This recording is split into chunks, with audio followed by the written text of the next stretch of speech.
Before we get started, I have a quick favor. I've been self-funding the Finding Genius podcast for 5 years now. I've done over 3,000 episodes. And as you can see on YouTube, we're up over 1 million views on the channel, which is fantastic. The next thing I really want to push on is to get up to 10,000 subscribers. Because once we do, we'll be able to put a donate button and we'll be able to solicit donations to help keep the podcast running and to also get the Finding Genius Foundation moving along. We have a big project studying anxiety, depression, and PTSD and working on a product to help people overcome these problems because I've seen them explode recently after the last 2 years of the whole virus situation. So if you would, please subscribe to the podcast. That would help us tremendously. Give us a thumbs up and check in the description for Buy Me a Coffee. It's about $5. If you could buy me a coffee, I'd really appreciate it. It would help keep the channel going, and I love coffee. Thank you. Forget frequently asked questions, common sense, common knowledge, or Google. How about advice from a real genius? 95% of people in any profession are good enough to be qualified and licensed. 5% go above and beyond. They become very good at what they do, but only 0.1% are real geniuses. Richard Jacobs has made it his life's mission to find them for you. He hunts down and interviews geniuses in every field: sleep science, cancer, stem cells, ketogenic diets, and more. Here come the geniuses. This is the Finding Genius Podcast with Richard Jacobs. Hello, this is Richard Jacobs with the Finding Genius Podcast. My guest today is John E. Lewis, PhD. He's the founder and president of Dr. Lewis Nutrition. He's a past associate professor in the Department of Psychiatry and Behavioral Sciences at University of Miami Miller School of Medicine. He's been a principal investigator in over 30 different studies, and he's published over 180 peer-reviewed publications. Amazing. So welcome. Thanks for coming. Thank you, Richard, for having me. It's my pleasure to be here today. Yeah, if you would, tell me a bit about your current research. It looks like it's involving Alzheimer's. Well, my colleagues and I were lucky to have gotten a family member of 4 people who had died from Alzheimer's disease, who had listened to a lecture of the colleague and mentor of mine who got me into this whole area of polysaccharide research, Dr. Reg McDaniel, who I really credit all of this line of work that had completely changed not just my career, actually, but my life when I think about how profound these polysaccharides are. But Reg was giving a lecture, and he had a lady in the audience who had 4 family members who died of this tragic disease, Alzheimer's. And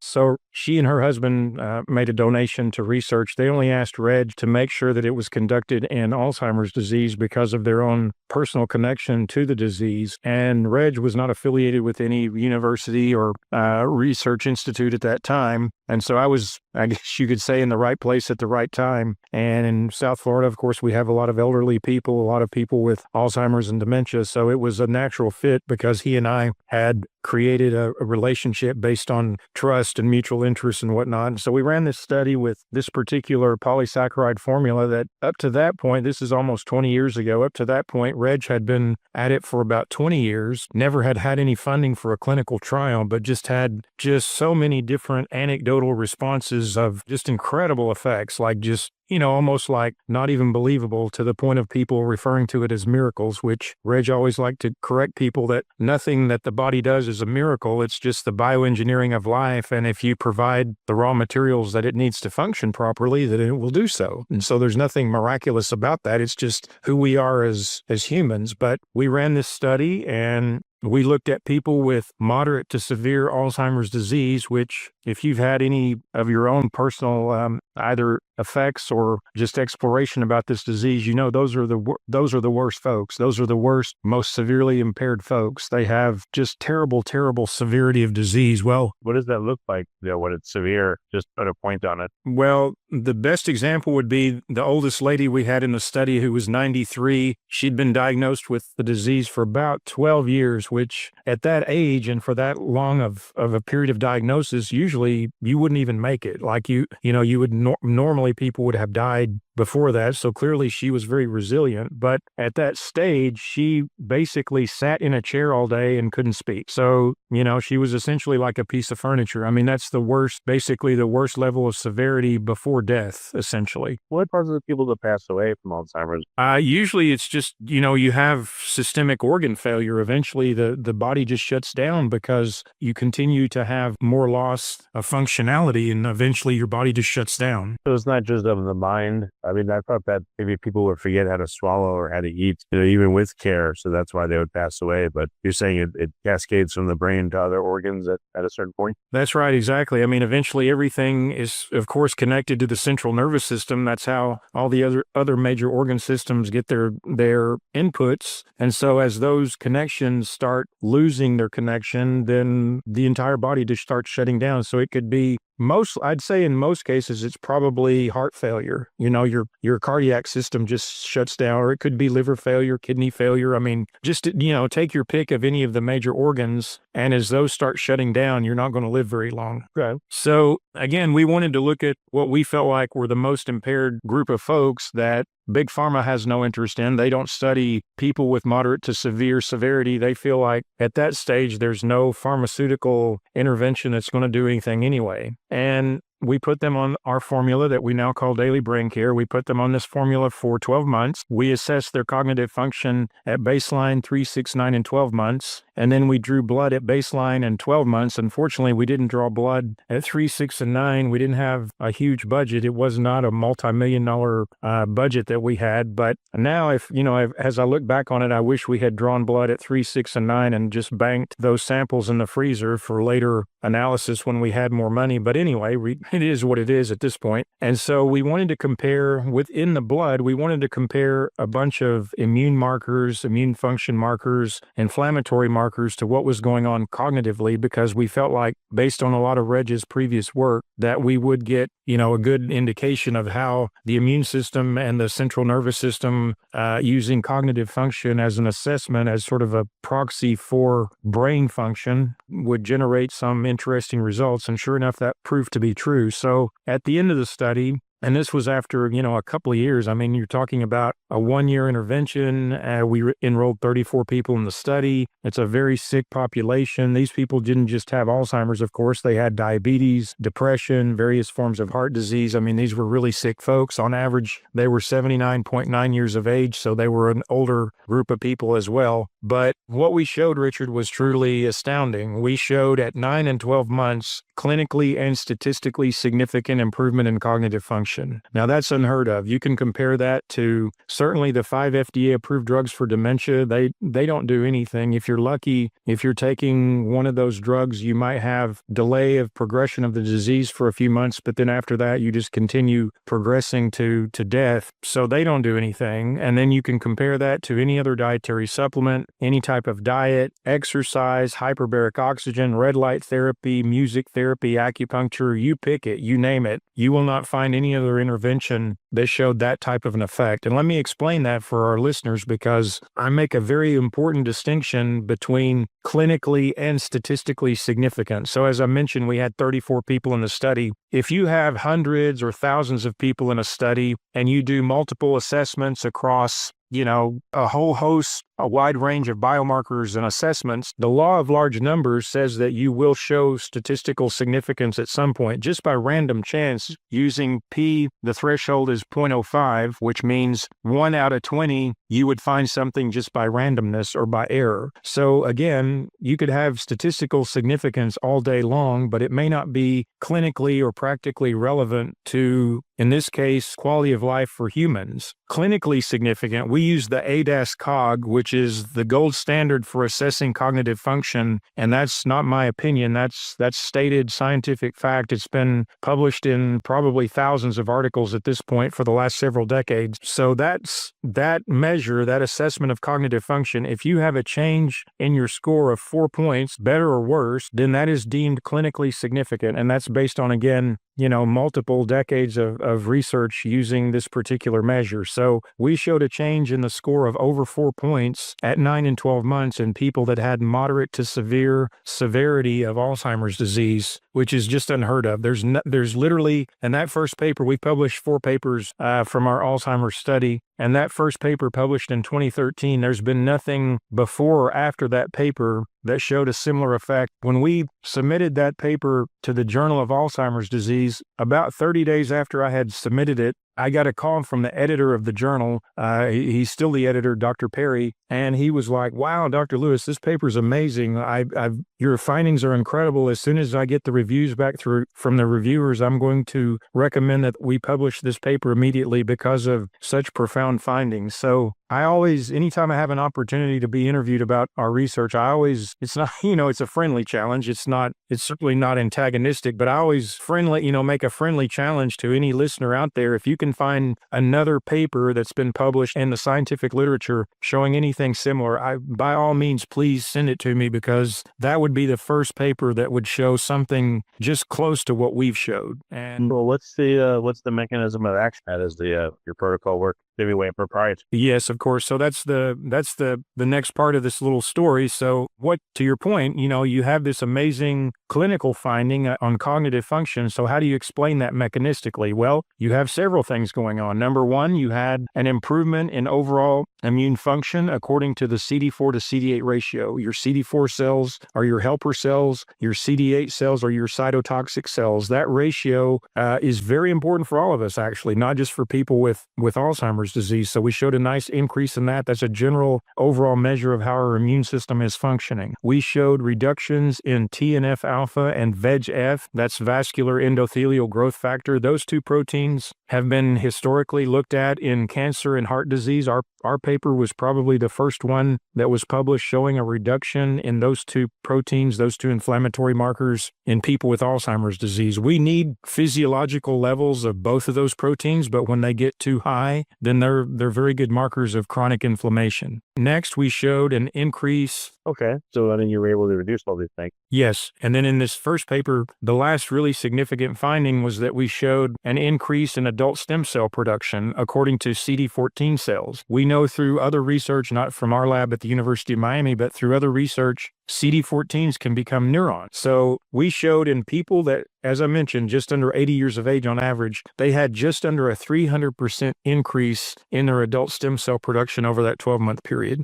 Again, just unheard of. So put all of that together in one picture. You have the cognitive finding, the practical clinical finding, supported by improvement in overall immune system functioning, reducing inflammation, and then increasing that adult stem cell production process. I mean, we were beyond, we were optimistic going into the study. Based on Reg's anecdotal work, but really the findings blew us away. We were just so pleased with what we showed with our research. And here's the other interesting thing about our study. We did not change anyone's medication. We didn't change their diet. We didn't exercise them. We didn't socialize them. We didn't change any other variable in the study. We just simply added our dietary supplement to their daily routine. But how do you think that it caused all this? What are the mechanisms? It doesn't seem like anyone knows. And they talk about plaques and tau tangles, that kind of stuff. How is this even formulated? Well, again, chronic inflammation is related to every chronic disease at this point. You can't talk about any chronic disease without recognizing the role of inflammation. So clearly lowering inflammation was very important. And then in increasing the adult stem cell production, I mean, it's a theory. We can't necessarily prove it because we didn't have the funding,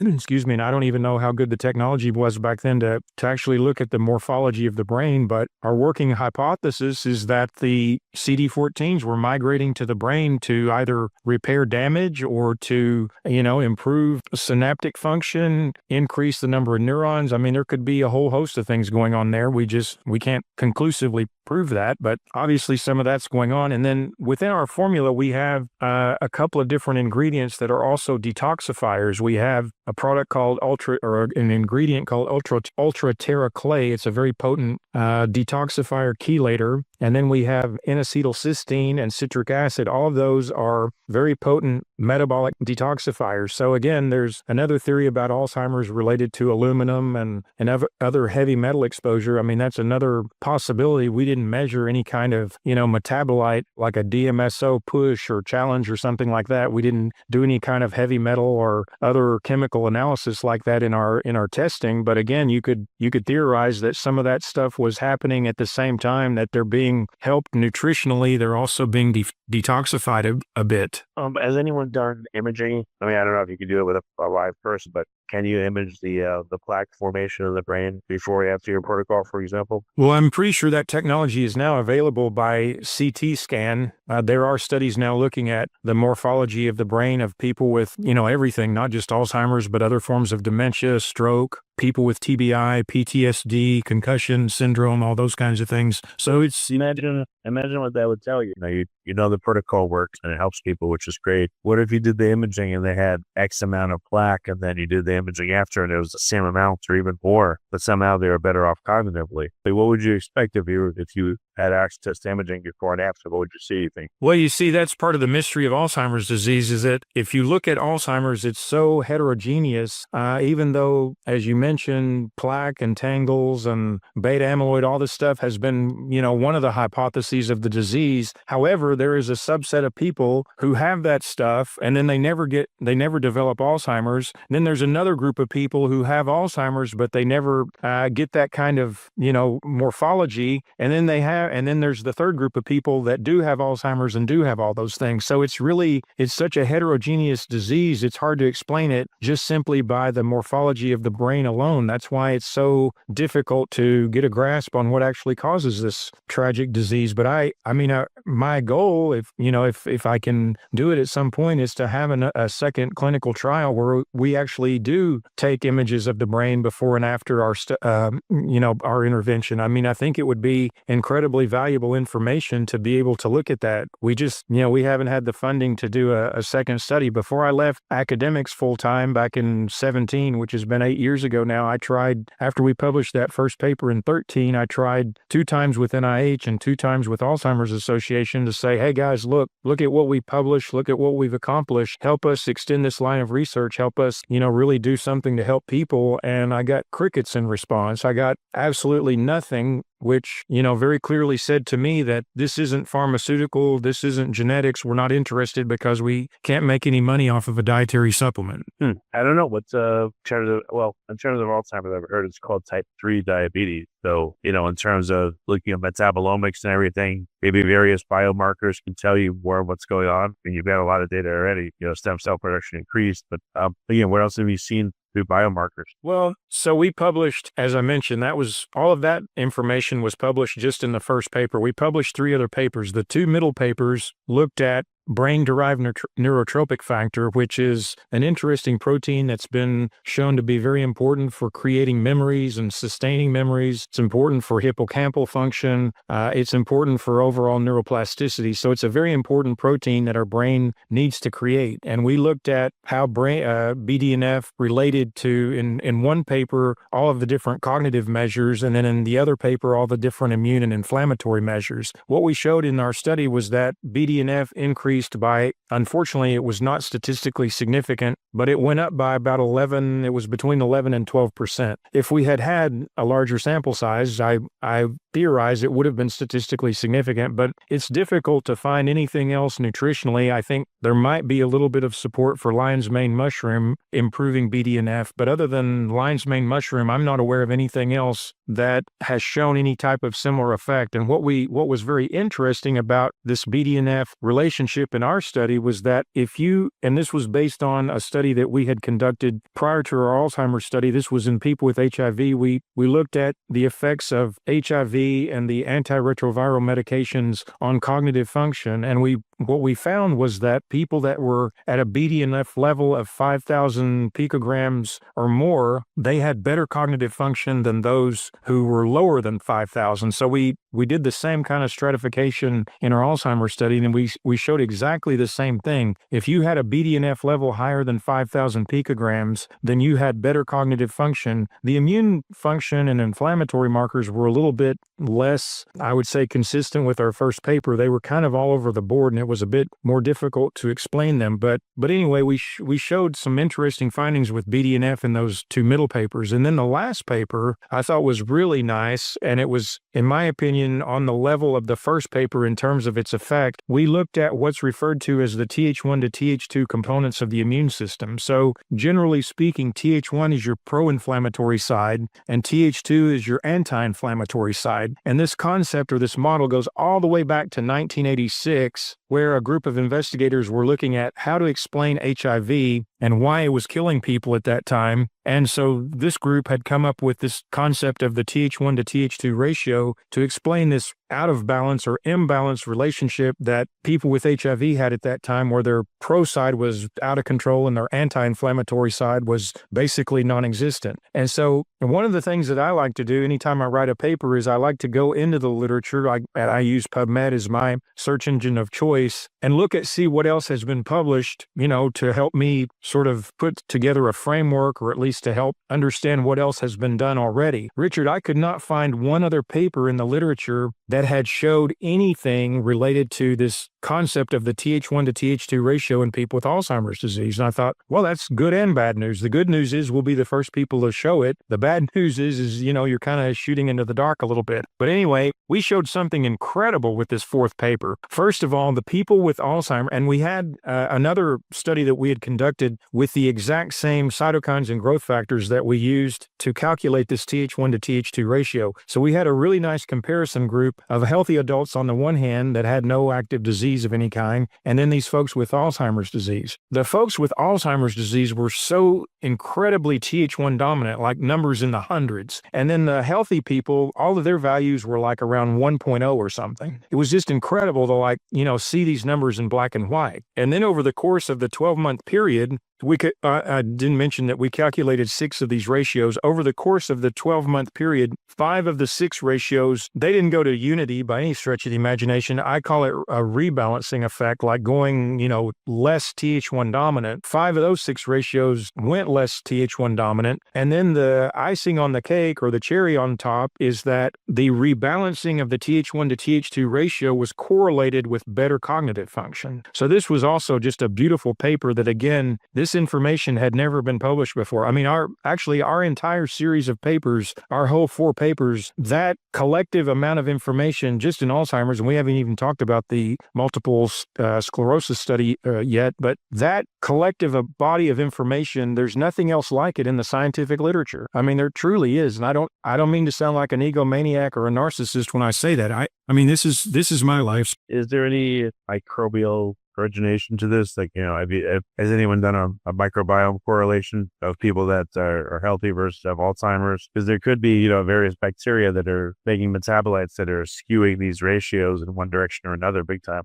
No question about it. I mean, I read an article on, so the gist of all this, I kind of jumped ahead. I kind of put the cart before the horse a little bit and not even giving your listeners some of the, I guess you could say, the goodies about why our formula is so just incredibly effective compared to everything else. But the allopolysaccharide in daily brain care, that to me, and the rice bran polysaccharide, those are the 2 most important ingredients, along with the ultra-terra clay, actually. I mean, all of them are important, but the polysaccharides from aloe vera and rice bran, no one gets that from the diet, or very few people do. And so to your point about the microbiome, yes, there have been other studies looking at the effects of these allopolysaccharides. It's referred to as acetylated polymannan, ace-mannan, acetylated polymannose. There are several different synonyms for this particular nutrient, but we didn't look, unfortunately, again, we were only working with $150,000. If we had a multi-million-dollar budget like Big Pharma does for all of their stuff, I would have thrown everything but the kitchen sink into the outcomes. And hopefully at some point, if not sooner than later, I will be able to run a second study where we look at not only the morphology of the brain, not only the microbiome, not only the genetic profile and some of the epigenetic effects, but,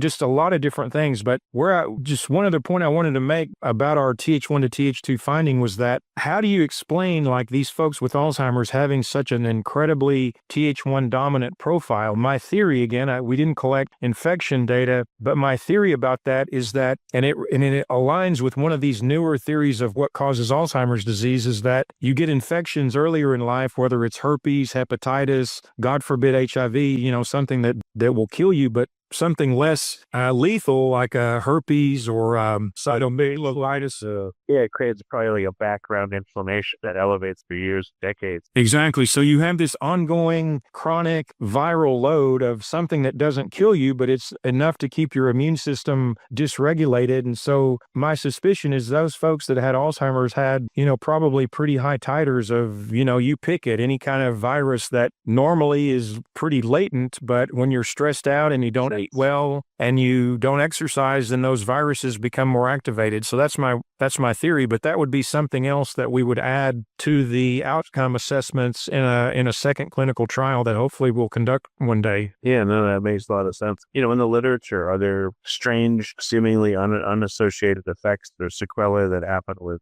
Alzheimer's that no one has any idea why? Well, the one that I mentioned about the lack of correspondence or the lack of consistency related to the morphology in the brain. I mean, to me, that's the biggest one. And you mentioned this new thing, type 3 diabetes. To me, that's a very oversimplification of what's going on. I think we as humans, we like to put labels on things, especially things that we don't totally understand. But I think the lack of consistency in the morphology of the brain, that's the real kicker. That's the one that nobody can figure out. Like why some people with Alzheimer's don't have any of that stuff, why some people with Alzheimer's do have some of that stuff, and then why other people with some of that stuff in the brain don't get Alzheimer's. I mean, it's such a wild soup of unknown. I mean, it's really just crazy. But one of the things that I also think that is completely ignored and neglected, and it's completely counteropposed to this recent rising movement. I mean, it started many, many decades ago with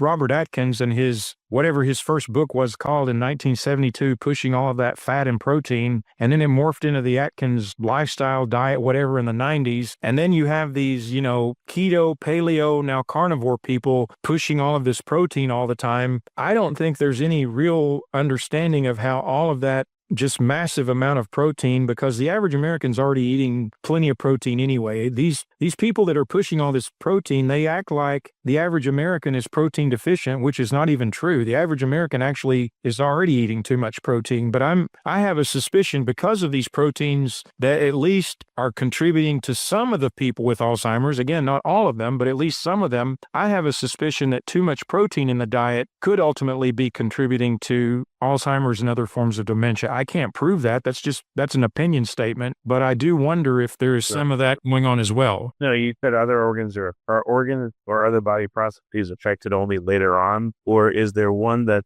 seems to so is there an organ, first of all, that besides the brain that seems to be affected with Alzheimer's more often than any other organ? Or are there things that happen very early on or only very, very late in the game? Maybe it could be a clue as to the mechanism of action of Alzheimer's. That's a great question. I mean, if you subscribe to the theory, which I think most of us do today, that the gut is the second brain, we know that many of the neurotransmitters are predominantly made actually in the gut, not in the brain, like serotonin, dopamine, acetylcholine. I mean, these things are all primarily made in the gut, not the brain. So you would think that with this relationship between the gut and the brain, that there's clearly an early etiology of gut, whatever you want to call it, leaky gut, dysbiosis. I mean, things like really distinct, like inflammatory bowel disease or ulcerative colitis. You would expect those people would have a greater risk of having dementia or Alzheimer's later down the road. So to answer your question, I would say that definitely there has to be some connection between the gut and the brain in terms of, one having dysfunction and then whether or not, depending on the chicken or the egg, which one's happening first. But my suspicion would be definitely the gut. I mean, the kidneys, the liver, the heart, these are the metabolic, the endocrine system. I mean, these are all obviously, everything's interrelated, right? I mean, you can't isolate one organ system and then say, well, it lives or it functions separately from all the rest of the others. There's no such thing as that. But inherently as connected as the gut and the central nervous, so let's call it the gastrointestinal system and the central nervous system, to be very specific and clear. I would say that the gastrointestinal system would be the one other major organ system most likely to be simultaneously negatively affected as you're going down that path of let's call it, brain pathology, for lack of a better statement. Ooh, that, what popped into my mind is how people call gut the second brain. So it also now makes sense that as Alzheimer's is a brain disease, it affects maybe second brain first and that primary brain. It's a very general thing to say, but it seems like I think your suspicions are right. The two are very closely connected. They are, no question about it. Yeah, there's so much to look at, like vagus nerve signaling between gut and brain. That's a whole other area too, is what does the signaling look like if someone has Alzheimer's? Is that just, Absolutely. I mean, there are not enough years in the rest of my life to uncover, or even to start attempting to uncover some of these questions. I mean, we actually still have, speaking of samples banked, we actually still have all of our samples, all of our serum frozen in the repository at the university. So, I mean, I have the opportunity, even without running a brand new clinical trial, I have the opportunity to look at things selectively as I have the funding to do it. For example, I think it would be very interesting to look at some of the epigenetic effects over that 12-month period to see what happened at the gene level, and really start to better understand how nutrition has such a profound impact and role on, in this case, improving cognitive function, improving immune function, lowering inflammation, improving adult stem cell production, improving BDNF. I mean, we have a whole host of questions that we still, if I had nothing better to do in my life than just mine our data from that first study, I mean, I could probably spend the next decade just doing that, but I'm now running a business, so I'm not I don't have the ability to spend all of that time doing that. But there are so many questions. You're absolutely right. I mean, there is an unlimited number of questions that need to be answered around this disease, because at the end of the day, we're talking about now 6 million Americans with Alzheimer's, another 8 or so million with different forms of dementia. It is costing us somewhere between $500 billion and $1 trillion per year in direct care and indirect care costs combined. It's the sixth leading killer of Americans. It may even be a little bit higher than that. I mean, it's just a tragic disease. It's just absolutely horrific. And any of your listeners who have had a family member or someone close to them that has had it knows exactly what I'm talking about. It's horrific. I think it's the worst way to die, actually. Yeah, not even nice to think about. No, it's awful. So, well, you were able to still make formulation, even with your limited budget and everything. So you're able to say what's in the formulation and what do you think the mechanisms of action are, the ingredients formulation? Maybe start with the polys. Well, again, the polysaccharides, I mean, we kind of put the cart before the horse, talking about the research before the formulation, but the polysaccharides. So when I met Dr. Reg, again, this is almost 20 years ago, he gave me a very fast education on these polysaccharides from aloe vera that, like most people, you mention the word aloe vera, you think, what? It's the gel for your sunburn or a cut or a wound or something topically.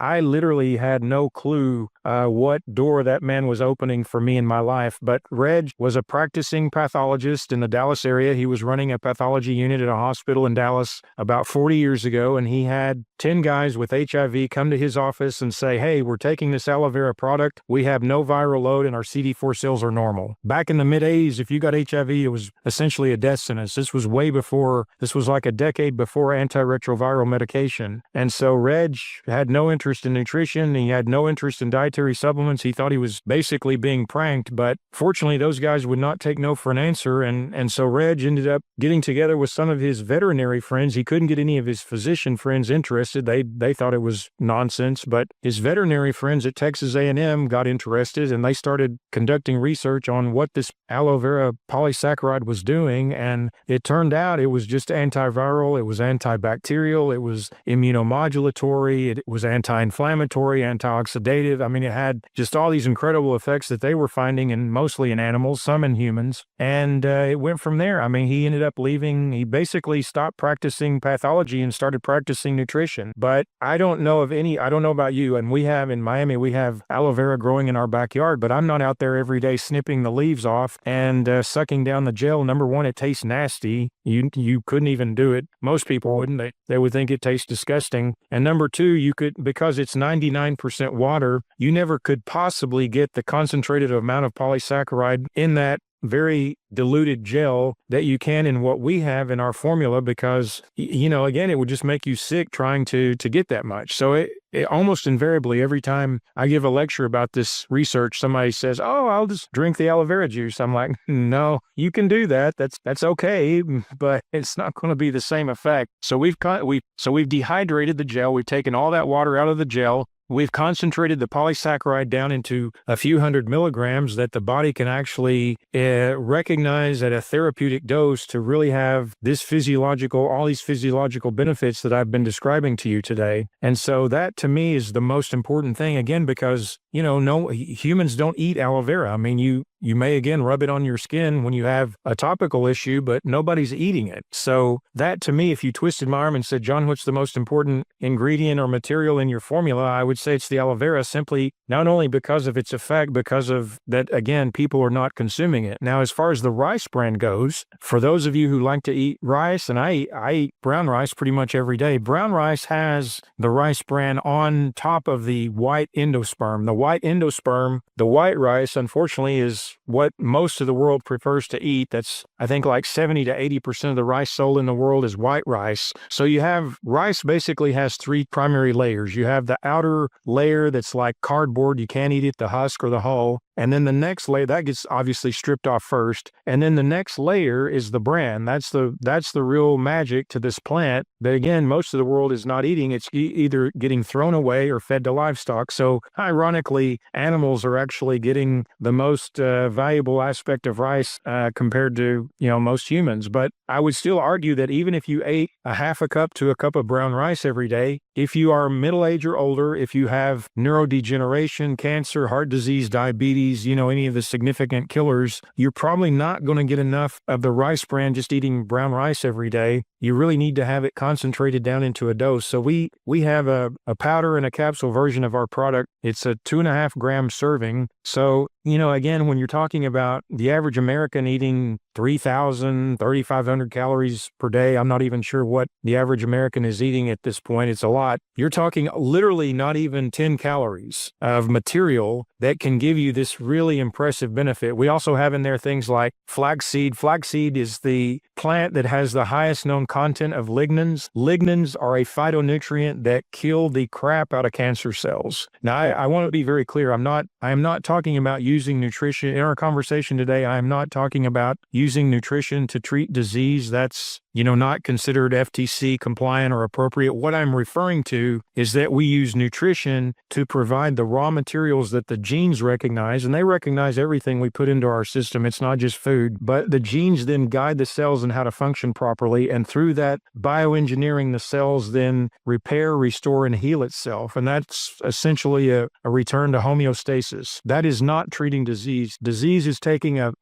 chemical, a synthetic, compound, and then trying to alter a metabolic pathway to eliminate or ameliorate a symptom of a disease. That's the disease paradigm, and that's not where I live. So please, no one leave our conversation today and say, "Lewis said you could treat disease with nutrition." I'm not saying that at all. But again, lignans are very high in flaxseed, and they are very effective in counteracting any kind of transforming or cancerous cell. We have sunflower lecithin in daily brain care. It's very high in choline. Choline is very important for brain function. It's not a vitamin, although typically you will see choline grouped in with the B vitamins, but it has very important effects on our nerves, on our entire central nervous system and our brain. It's a very important nutrient for brain function. N-acetylcysteine is a hybrid molecule of cysteine, the amino acid cysteine. It's the precursor, the metabolic precursor to glutathione, one of our key, most important antioxidants. It's difficult to get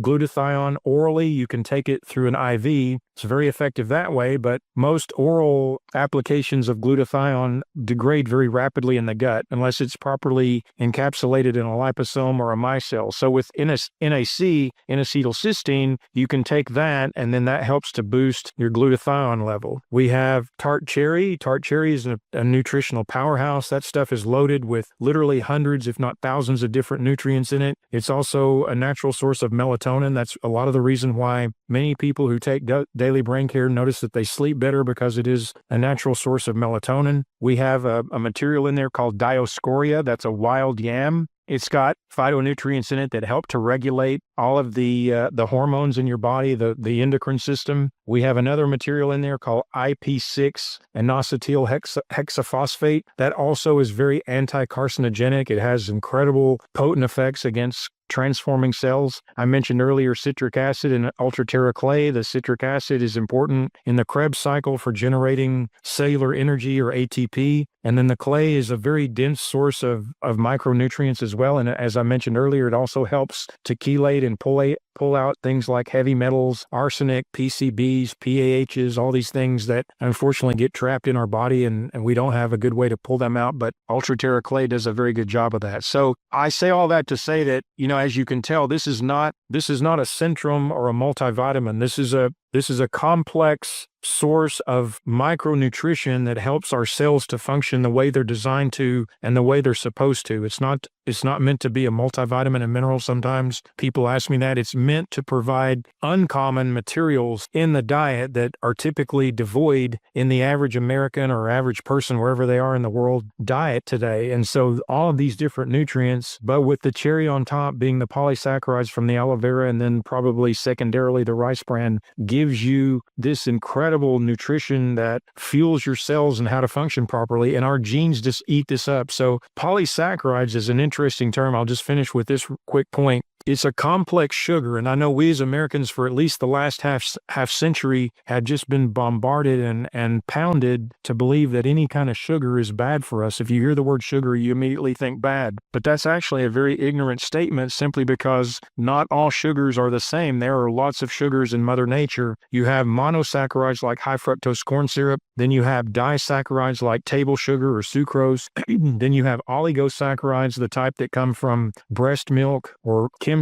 different types of fermented foods. And then you have the polysaccharides that are found in lots of different things like the aloe vera, the rice bran, other vegetables, other grains, mushrooms, seaweed. I don't speak to all of those other types because there's just too much information out there, Richard. I don't claim to be an expert in all these different foods. Won't even go there. But the aloe vera, just a quick question. Is this a medical food or is it over the counter? No, it's over the counter. It's a dietary supplement. And so these polysaccharides are literally hundreds and thousands of glucose units attached together by these very sophisticated glycosidic bonds that are like 5D structures. You cannot even draw these things on a piece of paper. They have more coded information in them than anything else known to nutritional science. Much more so than amino acids, fatty acids, certainly vitamins and minerals. Those are very simple structures. These things are so dense with information, and that's why these things work, because they are providing it's like a library that you go to the library, you're looking for something,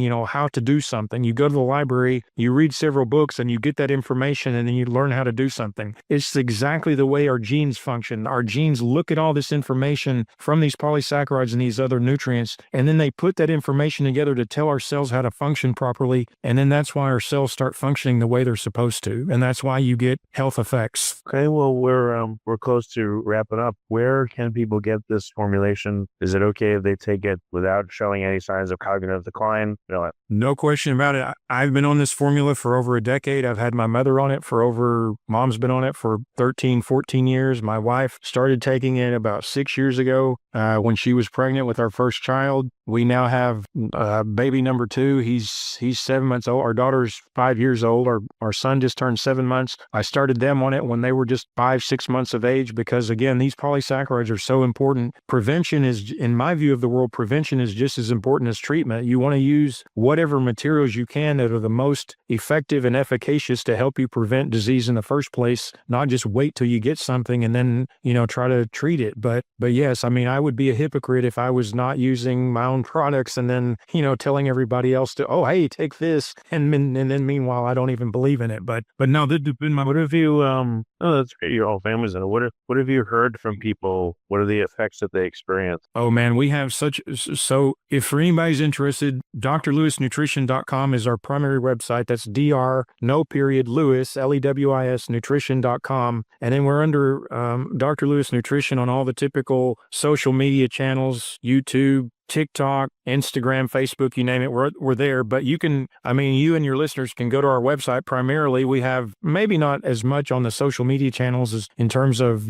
product reviews and testimonials, but we've got some incredible reviews on our website, even actually on Amazon, although I don't like driving business to Amazon any more than I have to. But, like everything else today, people expect to see products on Amazon, but we've got some incredible reviews on Amazon as well. But to answer your question specifically, people notice just a wide range of effects. I mentioned better sleep earlier. People talk about having more energy. They feel more focused. They have better recall. A lot of people have better gut function. Going back to that question you had about the microbiome earlier, people feel stronger. They feel sharper. They feel more energized when they wake up. They have less pain. I've got a gentleman in Michigan who he was a former soccer player. He had several injuries in his leg. One of his legs, started taking it, the pain went away, and then he said, well, I'm going to do a little experiment. I'm going to stop taking daily brain care and see what happens. Sure enough, when he stopped taking it, his pain came back, and then when he started on it again, his pain went away again. So I thought that was a great validation of how it helps to lower inflammation, deal with those types of neuropathologies that sometimes from a conventional perspective are difficult to deal with. We get a lot of people reporting better glucose control, better blood pressure regulation, just generally overall better well-being. And then people with, different types of diseases. Again, I really, I'm kind of cautious about how I talk about those because again, I don't want people thinking or, somebody from the FTC listening to our interview and then saying, oh, Lewis is, again, he's saying he's not talking about treating disease, but he just talked about disease. So, I don't want to go down that road too much publicly, but there are some incredible anecdotes that we've had from, again, all the major killers of Americans that if you provide these materials to the body, it will respond accordingly. And in many cases, people have very positive effects from that. So it's a wide range, Richard. The question really is not what can it help? The question now is what will it not help, quite frankly. And I don't mean to sound glib or flippant. That's actually true. And this is not just Reg and myself, but all of our other colleagues. You're talking collectively a couple of 100 years of combined experience, both in the research setting and in the clinical setting of looking at how these polysaccharides, primarily the ones from aloe vera and rice bran, have helped so many people with so many different health challenges or health conditions. Okay, very good. Well, John, again, so let's just restate the website where people can get it. Then we'll wrap. So what is that? Very good. It's drlewisnutrition.com. That's DR, no period, lewisnutrition.com. And Daily Brain Care is our flagship product that originated out of all of this hard work that my colleagues and I have done over these last couple of decades from our 2 studies in Alzheimer's and multiple sclerosis. Well, very good, John. Thanks so much for your passion and for all your time invested in this and for the formulation as well. Appreciate you being here. Thank you so much for having me. It's been my pleasure. If you like this podcast, please click the link in the description to subscribe and review us on iTunes. You've been listening to the Finding Genius podcast with Richard Jacobs. If you like what you hear, be sure to review and subscribe to the Finding Genius podcast on iTunes or wherever you listen to podcasts. And want to be smarter than everybody else? Become a premium member at findinggeniuspodcast.com. This podcast is for information only. No advice of any kind is being given. Any action you take or don't take as a result of listening is your sole responsibility. Consult professionals when advice is needed.